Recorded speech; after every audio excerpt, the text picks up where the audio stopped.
We return now to Mahoromatic, or to translate that into gay necks, boob boob breast nipple panty shot. If you didn't watch the last review, let me explain. It's about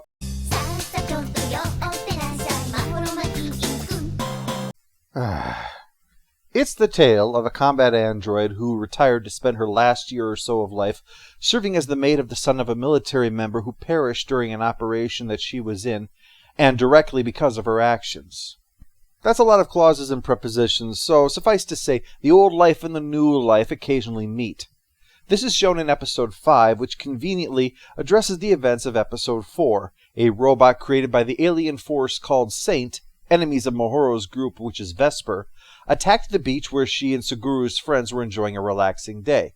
Now, fortunately, it was malfunctioning, and even more fortunately for perverts, this caused it to destroy the girls' bathing suits. This Vesper briefing reveals the robot, destroyed thanks to Mahoro with help from Suguru, was picked up quickly by the authorities. I don't know what happened there, but thank goodness it only settled for lewd behavior towards women. Since that is our business model, after all. The great disembodied voice is concerned that this might have shortened Mahoro's lifespan even further, even though in her current state she's only accessing 30% of her potential power. But green-haired scientist who looks like a girl but isn't says that there's nothing to worry about. She shouldn't have used that much energy. The main concern should be ensuring the continued silence about the secret war against Saint, and also to read this letter Mahoro sent.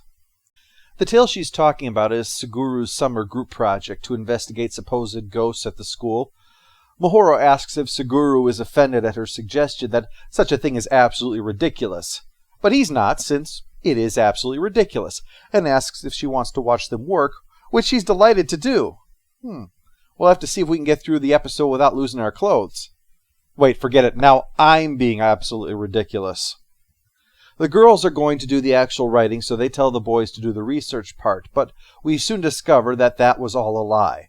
They're there, waiting, because there will be a prank.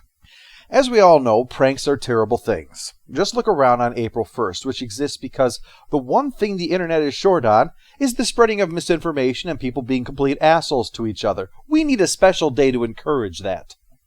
Pranks and comedy are related in roughly the same way that birthday parties and videos of snakes eating kittens are related. The only people who see a relationship are probably messed up. Speaking of offensive, the dancing. I would like to begin the investigation with the 8th mystery of Hiryu Junior High School, the terrifying ghost known as Red-Headed Ando. Excuse me? The legend of Red Ando, to distract us from whatever that was, perhaps an attempt to drive away evil spirits through the power of shame, is of a girl who fell out a window and stained her hair red with her own blood from the fatal head wound. Her spirit now sneaks up and asks 2 questions. Is my hair red or is my hair not red? And you have to answer. What if you reply that it's red? She says, in that case, I'll do the same to you, and she kills you by splitting your head wide open. And if you reply that it isn't red? She screams, "You liar," and then grabs you by the neck and strangles you till you're dead! So the correct answer is, I'm red-green colorblind. You'll have to ask someone else, O vengeful spirit. At that moment, the girls call up and ask the very question on the school phone, and then laugh heartily to themselves in such a way that, combined with them being stripped naked last time, proves that karma can happen before you've actually done something. The guys are scared now, so the girls move to Phase 2, appearing disguised as the red-haired ghost at the next landing, because everyone knows the best place to startle someone is the top of a flight of stairs, preferably while they're carrying a baby or a box of knives. They're driven up to the roof where another awaits, and then takes their picture, delighted at the results. Fortunately, during the phone call, Mahoro figured this out and just went along with things, knowing that there was no real danger, because this prank would have been hilarious if she pulled out her gun and put 4 rounds into one of the ghosts. The funny thing is that Mahoro then runs into the actual ghost, who asks her the question, and is ready to strike when Mahoro says that she's a combat android, so that would be rather pointless. Ando? Is your last name Ando too? Yes, my first name is Mahoro. And don't forget my cousin, Fernando Ando. It seems that this ghost girl is actually pranking everybody too. She doesn't go around killing people, she just asks the question and scares the shit out of people. She's just hanging around here because she has to say something to a boy, Mizutani, who's always getting bullied. Coincidentally, the kids are all discussing another of the ghost stories, that a boy was bullied so much he had a heart attack in this very swimming pool. Everyone freaks out when a wet hand reaches out of the water to grab Suguru's ankle and then runs off, except Mahoro, who reacts, leaving Suguru to give some little-known advice. What are you doing? If you plant a karate chop on the head of an angry spirit, you'll get cursed! Is that specifically the karate chop or just general use of martial arts against spirits? Like if I roundhouse kick a poltergeist, am I going to get cursed or am I safe there? Mahoro says it doesn't matter because it's no ghost. It was Miss Shikijo, swimming naked in the school pool at night. It's just one of the teacher fringe benefits, like discounts on stationery, or going into desks at night, taking kids' pens and running them through your butt crack to watch them chew on them during class. Not that I would ever do such a thing, of course, as far as you can prove. Miss Shikijo, or as she will one day be known, Prisoner 1462 Alpha, sees the 6 kids down here and can conclude only one thing. They must have just had a sex orgy on school grounds. All I can say in response is... That's the sound of someone face-palming, by the way. Well, lo and behold, something shaped like a boy student is swimming in the water, and it appears and offers an inhuman grin that makes them all pass out, except again for Mahoro. This is Mizutani, so she brings him up to where Red Ando is waiting, and it turns out they really are ghosts, so this is like the X-Files, where aliens, AI, and the supernatural are all true. So that brings the letter to an end. P.S. When I next return to base, I would like to request breast reconstruction in order to make mine significantly larger. Mahoro. How could she do that? Because your friends are bitches. Denied! It's Japan. I won't pretend to understand what the fuck just happened. Episode 6 changes the subject dramatically by shifting to something that's quite obviously not of this earth near an airplane. A clear sign that Saint is up to something. Hopefully there's no one on the plane who might spread the word. You know, like a journalist or something. Zaki, for a day trip, you sure have a lot of energy. It's an old newspaper habit of mine. I have to put it in a report immediately or I can't sit still. Oh crap. Well, maybe he won't notice? Look! Double crap. Well, eyewitness testimony alone is often unreliable. Shoot it! Right! I give up. Let's just admit we're boned and call it a day. This is reported to Giant Disembodied Voice, who isn't too worried about their ability to cover this up, but it leads to the subject of Mahoro. Between this and the crab monster, there's concern that someone in Saint might try to track her down when she'll be less capable of defending herself. That's why they assigned Slash, that panther, to protect her. But right now, aside of that terrifying brush with the spirit world, things are calm, and the only concern is how to enjoy the rest of the summer break. And coincidentally, the town councilor stops by to ask for Mahoro's help. No problem there. Anything to forget about that terrible dance of the dead they just witnessed. What is it? I want you in the dance of the dead. I hate you, old man. No, this is different. This is a special dance that one girl leads every year, and this year they'd like that to be Mahoro.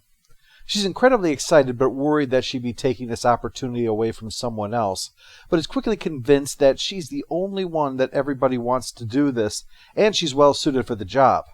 So this involves a lot of getting out old traditional clothes and practicing dance until the big night, when she summons forth Slash, skilled combat support mech and lead rock guitarist, too.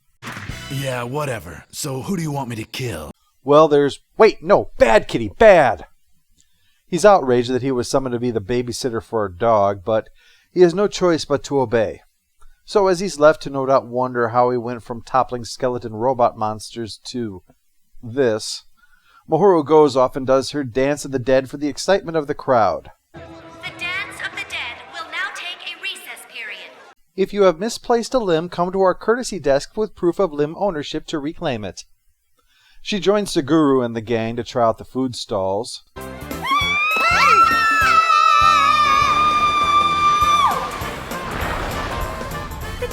The noodles cooked to the perfect density, the peculiar chewy consistency of the sparse bits of finely chopped cabbage. Sometimes this show is weird, but other times it's inexplicably weird. Let's just get back to normal weird, okay? You shouldn't be out playing so late at night. It's not good for a young man.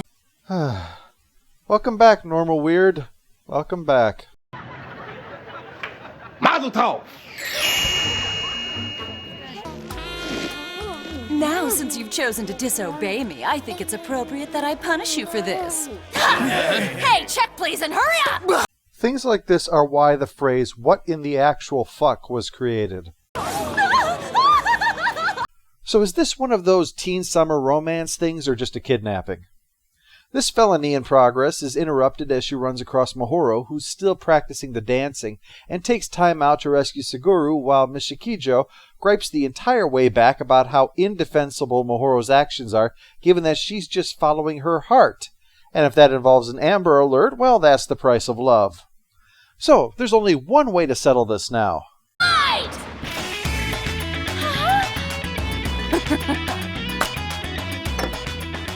Yes, well, this is a matter of honor, after all. You must do the best. And, of course, failure comes with a horrible price. Pink belly. Eventually, Suguru and Mahoro ditch Miss Shikijo and head into the woods, where to continue Suguru's evening, it starts pissing rain on him. But when the fireworks finally come out, Suguru realizes that it's the first time he's actually enjoyed the festival since his parents died. So when Mahoro talks about the fun she's having, Suguru assures her they'll be sure to come back next year. Except that as each episode ends, we get a countdown of how much life Mahoro has left, and she isn't going to make it that long. What a buzzkill. So, what does this have to do with the ship near the airplane? Well, nothing really. Let's just move on to the next episode and see if that helps. It starts out with an explanation of the show's premise, that Suguru needed a maid and hired Mahoro, who is no ordinary girl. She's a combat android. What does that mean? Well, when we immediately leap to a police chase, I can only conclude that she malfunctioned and cooked the dog while saying, "Crush, kill, destroy." No, what has actually happened is that the two bank robbers that Mahoro dealt with in episode 1 have broken out of jail, stolen a car, and somehow gotten a gun. You know, so far anime has taught me one thing. The only people with guns in Japan are robots and criminals.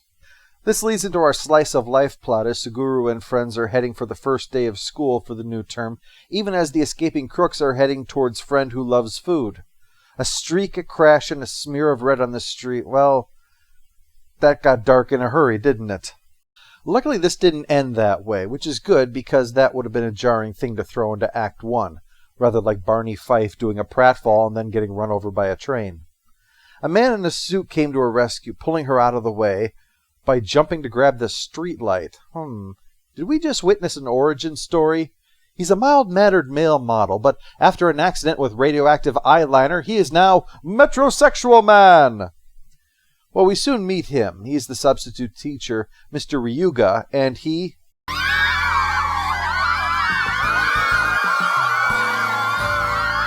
is going to be very popular with all the girls.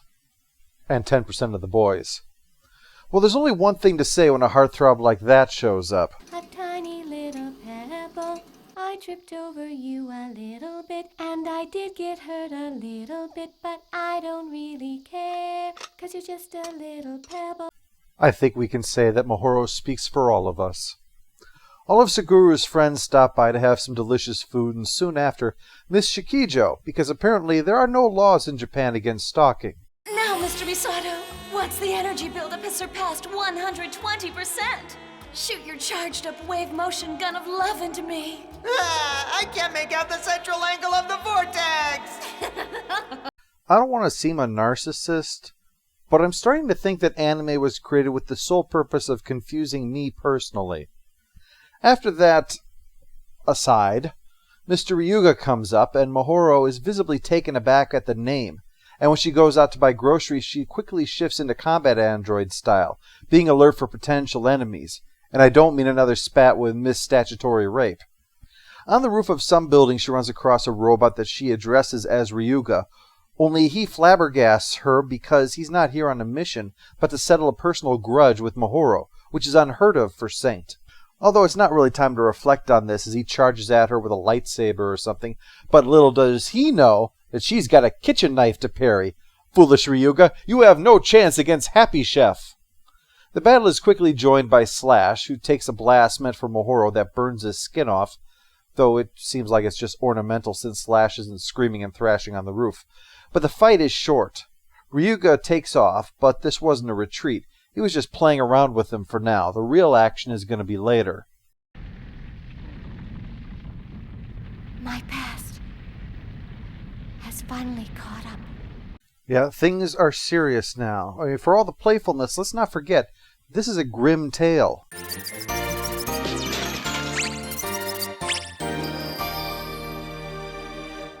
Just trust me, it's a grim tale, damn it. Mahoro explains that in their battles, she and Ryuga always ended in a draw, but it's unthinkable that he would have a personal desire to see who can win in a battle once and for all. And she can't help but wonder why he snuck into the building using his own name, no less. Very unsophisticated. Keep that up and you won't get a battle. You'll just wind up with egg on your face. Or your head. We see why Ryuga is posing as a teacher, though. He wants to get a closer look at Suguru. He knows the kid is the only child of Commander Misato, but other than that, he's nothing special. Above average athletics and intellect, sure, but neither one outstanding. He tries asking for personal information, mostly from Suguru's friends, and also listens to the mad ramblings of Miss Shikijo. By the way, Mr. Ryuga, for someone new here, you seem to have an awful lot of interest in young Mr. Misato, and it just makes me wonder about your motives. I believe this is word for word what was said to Bruce Wayne when he was trying to bring Dick Grayson over to become Robin. You're not some sort of sexual pervert who gets his kicks and giggles from playing with pretty young boys, are you? Because if that's the case, the line starts here, mister. After he departs, before she can start screaming pedophile at him, he runs into Slash and Mahoro dressed in what I think is supposed to be a school uniform disguise. They want to know what he's doing messing with Suguru. Even Saint has avoided bringing outside innocents into conflicts, so why single out Suguru? Well, it's because that, from the outside, the only rational explanation for her presence is to serve as bodyguard for someone vitally important to Vesper. She says it's personal and not official, and to back it up, pulls out a gun she must have gotten out of a cereal box. Well, Mahoro, if you wish to fight here, then we will definitely involve innocent bystanders. Yeah, did you not think this plan through at all? She stands down and lets him go, but is discovered by Suguru. Luckily, she prepared for this eventuality.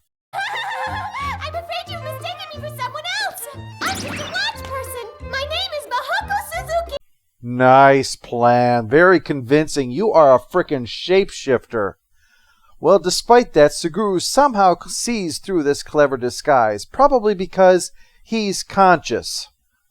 Anyway, he brushes it off. Whatever her reasons are, if she felt that he should know about it, she would tell him, so he decides to just let it go.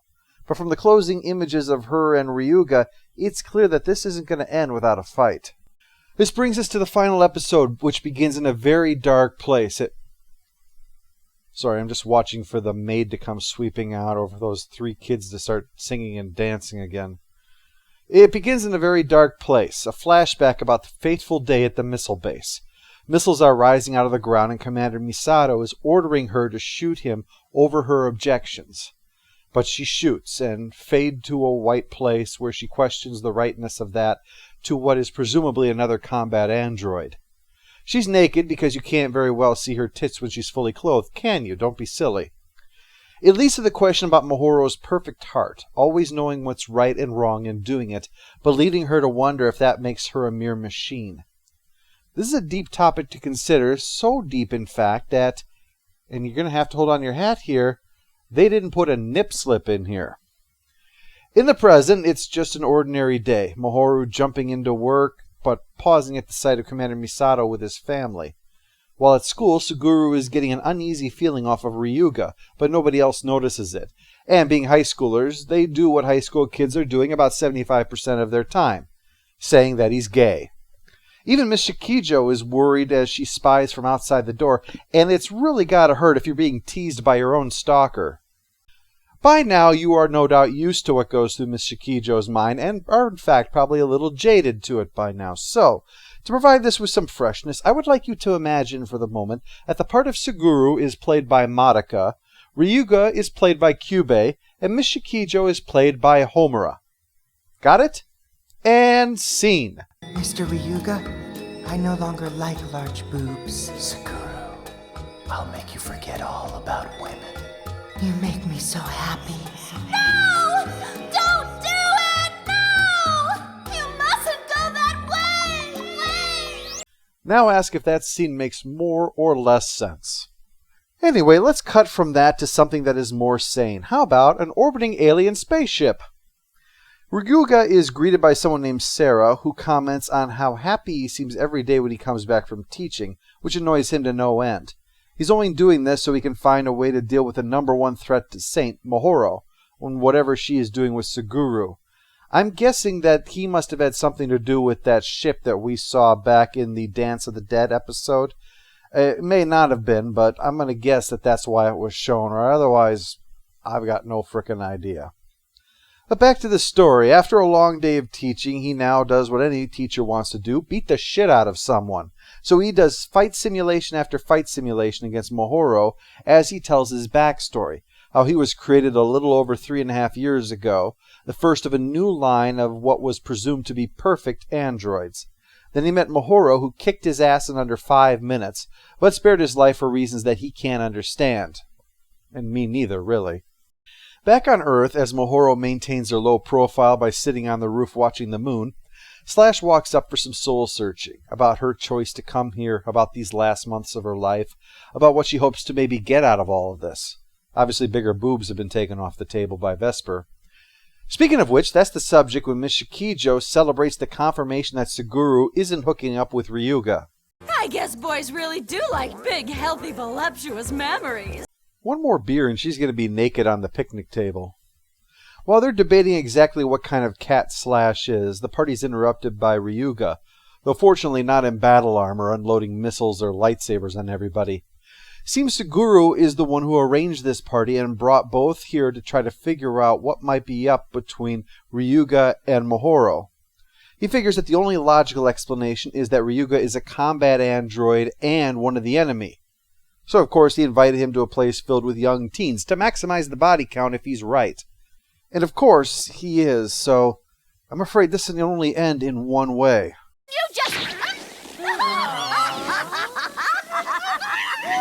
That wasn't it. As Ryuga checks out the place, we finally learn the fate of Suguru's mother. She actually died when he was 8 in a traffic accident. He talks about losing his father, how his life was empty without his parents and filled with anger and depression, which all changed when Mahoro came along. But that doesn't seem to matter. Ryuga challenges Mahoro to a duel at a place and time of her choosing. So after she tells him the where and the when, she lies through her teeth to Suguru, I guess to make sure that he doesn't worry that his barbecue ended with a duel to the death. Slash suggests asking Vesper for help in this, but she refuses. So he offers to help. He is the support mech. It's kind of the only freaking reason that he's here. You can't, Slash. This is supposed to be a fair duel, one-on-one, just the two of us facing each other. Except you're no longer in your ultra kick-ass android mode, remember? You're only operating at 30%. I mean, that's why you needed help beating that malfunctioning robot on the beach, remember? You're like Bruce Lee with 2 broken legs. No one is saying you're not still dangerous, but it's pretty clear that if you're challenged by a martial arts master, it's not going to be a fair fight. But Mahoro's doing this because she realizes that the way Suguru has lost his parents, it will crush him to lose her. And so the longer they're together, the more it will devastate him when the time comes. So, if it comes now, then he'll suffer less. Ergo, getting killed by an alien android has its upside. I said in our last video that Mahoro took this job as Suguru's maid as a way to make amends. This comes out in 2 different ways throughout this section. The first is a point established in the first episode of this group, the Ghost Story one, where both of the spirits ask Mahoro the same thing. Have you ever felt so much regret you find you can't leave the place where you are? Or in other words, have you ever regretted something so much that you can't move on from it? That's the problem Ryuga has. He can't get beyond his rivalry with Mahoro.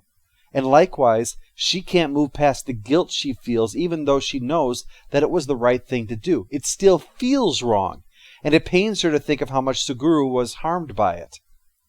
This is in some ways related to Suguru's unfolding character background, how he was so consumed by anger and resentment for so long over what happened to his parents that he couldn't move on from that either. He was stuck in the emotional place that he was. It took Mahoro to pull him out of that place, as demonstrated especially in the second episode with the festival. Likewise, this was when Mahoro really seemed to embrace life. She savors everything they eat. She throws herself into every activity, and she embraces the sharing of all of this with Suguru.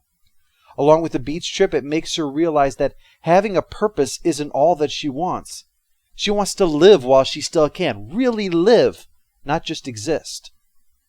This brings the problem with Ryuga into sharp relief. She has finally seen her life as something to cherish, and yet this intrusion from her past is something that she's prepared to throw her life away over if it means that Suguru will be safe. That need to make amends runs so deep that her life is no longer a consideration. And I say this because she could balance this out by getting aid from Vesper, but that could be seen as confirmation that Suguru is important to Vesper and make him a target.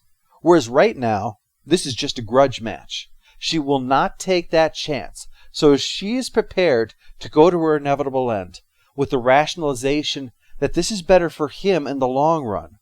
We'll see how that turns out next month as we close out Season 1 of Mahoromatic, and finally bring those points into focus, the need to make amends, and the need to live while she still has time to live. Just a day, just an ordinary day, just trying to get by. Just a boy, just an ordinary boy, but he was looking to the sky. And as he asked if I would come along, I started to realize that every day he finds just what he's looking for. And like a shooting star, he shines, and he said, take my hand, live while you can. And if we walk now, we will divide and conquer this land.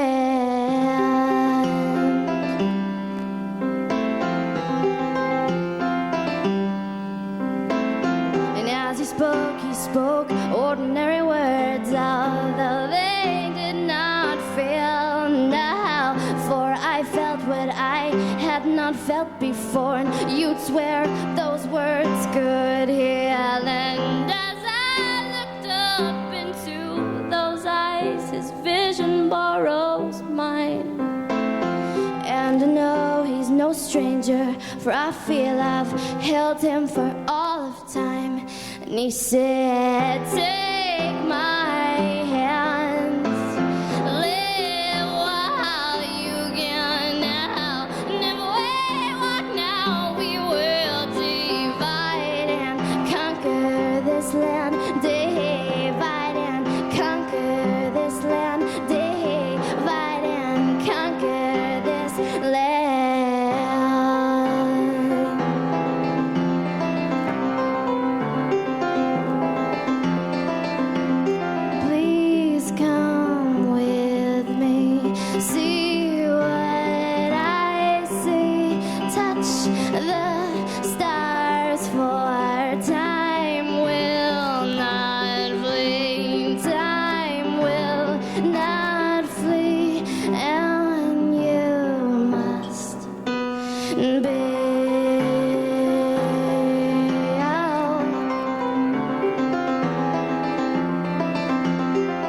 Just a dream, just an ordinary dream, as I wake in bed. And the boy that had ordinary boy, was it all in my head? And he asked if I would come along. It all seemed so real.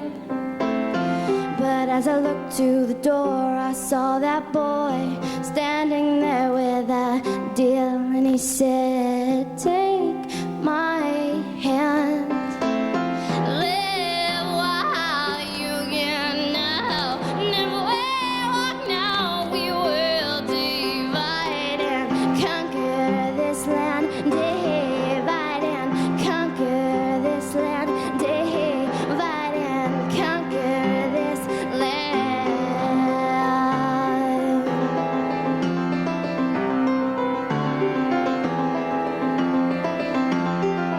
Just a day, just an ordinary day, just trying to get by. Just a boy, just an ordinary boy, but he was looking to the sky.